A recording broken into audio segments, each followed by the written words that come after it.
She is 10 years old. She is tall and thin. She got long brown hair.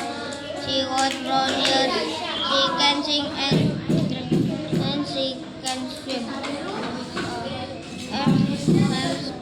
Monday, my friend Ekin's books with her friends. Tuesday, she dressed a bike to school. On Wednesday, she sang music at school. On Thursday, she playing last song with her friends.